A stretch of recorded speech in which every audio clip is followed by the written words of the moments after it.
Trop bonne, trop cool, c'est le podcast des gens gentils. Ceux qui disent pardon quand on les bouscule. Ceux qui s'inquiètent des autres avant même de s'inquiéter pour eux-mêmes. Ceux qui disent bonjour dans la rue sans passer pour des fous. Et ceux qui tiennent la porte à la vieille dame à la boulangerie. Oui, ça existe encore des gens comme ça.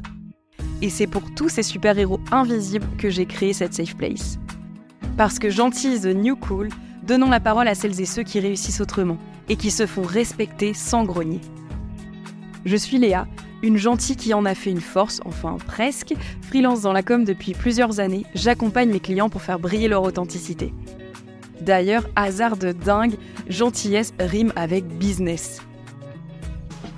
Trop bonne, trop cool, c'est le guide de survie du gentil. Pour apprendre à naviguer dans un monde parfois rude, on va pas se mentir, sans perdre votre bienveillance. Vous n'êtes pas seul. Je vous jure qu'on n'a pas besoin d'être un requin pour réussir et qu'on va y arriver. Sans plus attendre, je vous laisse avec l'épisode du jour. Bonjour à toutes et bonjour à tous et bienvenue dans un nouvel épisode de Trop bonne, trop cool. Aujourd'hui, on se retrouve dans le café, la version solo de Trop bonne, trop cool, où je déblatère sur des sujets X ou Y autour de la gentillesse ou parfois éloignés. Et aujourd'hui, on va parler de pleurer. Cette faculté qu'a l'humain de se vider par les yeux, bizarre comme phrase, dit comme ça. On pleure pour tout et n'importe quoi, il y a des personnes qui pleurent plus ou moins. Personnellement, je fais partie de la catégorie des personnes qu'on peut qualifier de pleurer comme une madeleine, ça me représente bien. Je pleure vraiment très facilement. J'en avais un peu honte parce que je trouvais ça un peu bizarre que dès que je suis en colère, je pleure. Dès qu'il se passe quelque chose de pas très grave dans ma vie, je pleure. Je vois quelque chose qui m'émeut, je pleure. Je suis heureuse, je pleure. Et donc je m'étais dit, mais c'est bizarre quand même de pleurer pour tout et n'importe quoi. Et en fait, je me suis rendu compte que c'était ma manière à moi de fonctionner et que c'était OK. Des fois, je me lève le matin, j'ai envie de pleurer. Je pleure, donc mon mec me dit « Mais pourquoi tu pleures ? Il y a quelque chose de grave et tout ça. » Et donc au début, j'avais un peu de mal à l'extérioriser. Et maintenant, il a bien compris, après 7 ans de relation. Mais je lui dis « non, j'ai juste besoin de pleurer. » Et donc, j'essaye plus de me trouver des excuses pour être triste. Parce que c'était aussi un petit peu un défaut de dire « Oui, si, je suis triste parce que nanana. » Et je pouvais me raconter des mensonges, raconter des mensonges à mon entourage.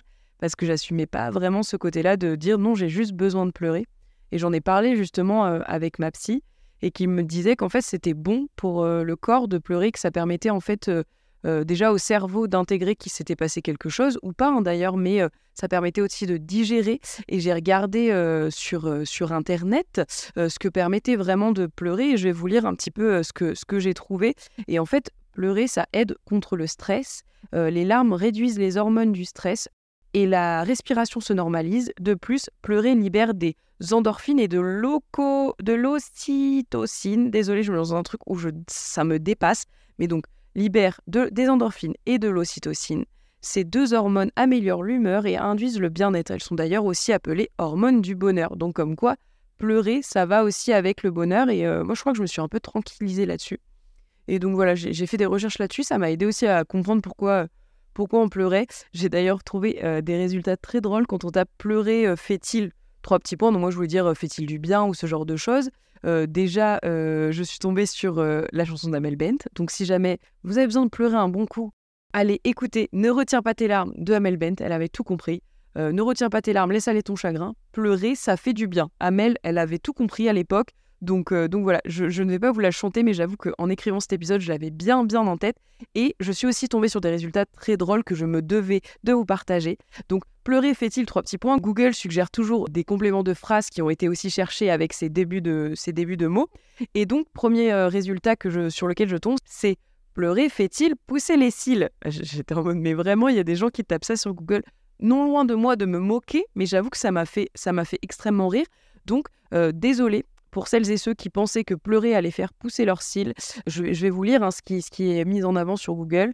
Donc oui, il est logique que vous ayez une petite lueur après avoir laissé couler quelques larmes. Bien que les pleurs aient cet effet sur votre peau, l'apparence du cil plus brillant et plus fourni n'est malheureusement qu'une illusion d'optique. Donc désolé, apparemment, pleurer ne fait pas pousser les cils. Je suis un peu déçue, j'avoue. Et il y en avait une autre très drôle. Pleurer fait-il perdre des calories ? Le meilleur régime, j'aime bien oublier les régimes, il suffirait de pleurer à chaudes larmes. Donc par contre, voilà, pleurer équivaut à un bon fou rire apparemment. Donc autant rigoler que pleurer.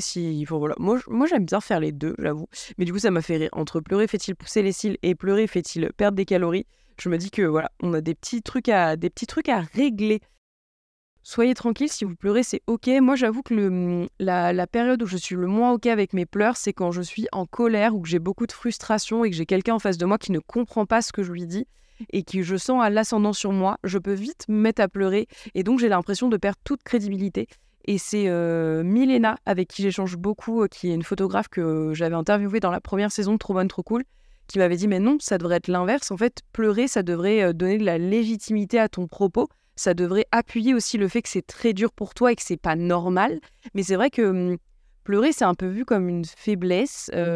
Et en fait, voilà, moi, j'essaye aussi de me réconcilier avec ça, de me dire « Non, c'est ok de pleurer. » Les adultes aussi ont le droit de pleurer parce que c'est normalisé, oui et non, j'allais dire, avec les enfants, parce qu'on entend beaucoup de phrases pour les garçons notamment, « Oh, pleure pas, on dirait une fille. Oh, mais arrête tu fais que pleurer. » Alors que je pense que c'est important aussi de dire c'est bien pour les enfants de pleurer et ça évite de faire des garçons après qui ont du mal à évacuer leurs émotions et qui emmagasinent tout et qui se disent « Bah non, si je pleure, c'est pas viril. » Enfin, voilà, il y a plein de choses qui se mélangent quand je vous parle de tout ça.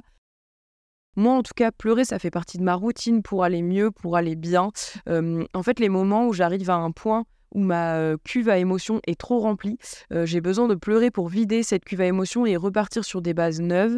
Et en fait, les périodes où je le fais pas, je me sens moins bien. Donc, des fois, je me rappelle juste que là, Léa, t'as besoin de pleurer, remise à zéro et ça ira mieux demain. Donc voilà, si vous sentez le besoin de pleurer, faites-le. Si les autres autour de vous ne savent pas comment les accueillir, c'est leur problème. Ça peut paraître un peu rude de dire ça comme ça, mais moi j'avais l'impression que c'était beaucoup à moi de garder pour moi, parce qu'en effet, si je pleure, ça fait des effusions d'émotions, les gens en face savent pas trop comment réagir et tout ça. En fait, c'est un petit peu leur problème, entre guillemets. Je dis pas qu'il faut pleurer à tout va pour tout et mettre tout dans les mains des autres, hein, c'est pas du tout ce que je dis, mais c'est... si vous sentez le besoin de pleurer, pleurez. Expliquez pourquoi vous avez pleuré ou pas. D'ailleurs, c'est vous qui décidez aussi. Et puis après, la personne prendra le temps de réagir, de pas réagir et tout ça. Mais en tout cas, vous empêchez pas de le faire si vous avez besoin de le faire. Je sais que dans le milieu du travail aussi, c'est vraiment mal vu. Moi, j'ai eu des périodes quand j'étais salariée où j'ai eu besoin de pleurer. Soit je me suis cachée dans les toilettes pour pleurer. Un peu honteux, j'avoue. Parce que, je sais pas, il y a un truc où ça ouvre une porte de faiblesse et ça devrait pas. Donc voilà, moi j'ai envie de vous tranquilliser avec les pleurs.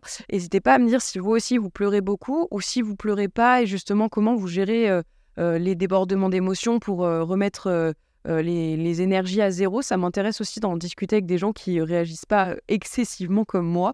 Et donc voilà, c'est toujours dur de conclure les épisodes en solo. En tout cas, j'espère que ça vous aura plu. Moi, c'est des sujets qui me passionnent et là, le fait de me renseigner un petit peu aussi, c'est quelque chose que je fais pas pour les interviews. Les interviews, c'est plus spontané. Et là, j'essaye de me documenter, donc ça m'a pris 2 secondes, hein, mais j'aime bien aussi ce format-là où je vais me renseigner sur quelque chose. Et c'est un peu de la gentillesse aussi envers moi, de me dire ok, c'est ok de pleurer, Léa, tu pleures beaucoup, tu pleures comme une madeleine, tout le monde te l'a toujours dit toute ta vie. Et en fait, voilà, je me serre la main et je me dis c'est pas grave, Léa, il y en a qui pleurent, il y en a qui pleurent pas, et c'est ok, il faut de tout pour faire un monde. Je vous donne rendez-vous dans une semaine pour Trop bonne, trop cool, les gens gentils, accompagnés d'un ou d'une super invitée. J'ai hâte de vous partager les prochains épisodes, vraiment je les aime d'amour. Je spoil un peu, mais cet été, je vais essayer de faire une série. Je me dis en fait, si je le dis maintenant, ça m'engage. Donc je vais essayer de faire une série spéciale été sur les vacances. Donc les vacances... que je vous raconte mes vacances, mes plus beaux souvenirs d'enfance, mes amours de vacances, les amitiés de vacances, les séries que j'aime regarder en vacances, les livres que j'aime regarder en vacances, voilà, que j'aime regarder en vacances, que j'aime lire surtout en vacances. Bref, vous l'aurez compris, ce sera une série vraiment été. Je m'étais posé la question de mettre le podcast en stand-by cet été et en fait je me suis dit c'est dommage parce que on aime trop écouter des podcasts pendant les vacances, on a du temps au bord de la plage, au bord de la piscine, sur notre terrasse, sur notre balcon. Et en fait, c'est trop dommage de pas en sortir. Les plus gros podcasts s'arrêtent, donc je me suis dit, bon allez, le podcast fait maison by Léa va continuer. En tout cas, je vais essayer de continuer au moins un épisode par semaine. J'aimerais bien, très ambitieux, vous me direz, parce que j'ai toujours du retard. Mais vous commencez à me connaître, j'essaye de m'y tenir, mais voilà. En tout cas, série d'été, et ensuite on reprendra à la rentrée avec un rythme plus normal. Maintenant que c'est dit, c'est signé, acté, il y aura des épisodes de l'été. Je vous embrasse, prenez soin de vous, n'hésitez pas à mettre 5 étoiles sur la plateforme d'écoute que vous utilisez, ça soutient ce podcast fait maison. Vous pouvez aussi suivre le compte Instagram @trobonne-trop-cool, j'adore échanger avec vous, vraiment c'est mon petit rayon de soleil. Merci encore pour votre soutien et vos adorables messages, je n'en reviens toujours pas des messages que je reçois, vraiment vous êtes des petits cœurs en sucre. Je vous dis à la semaine prochaine, d'ici là, prenez soin de vous, des bisous!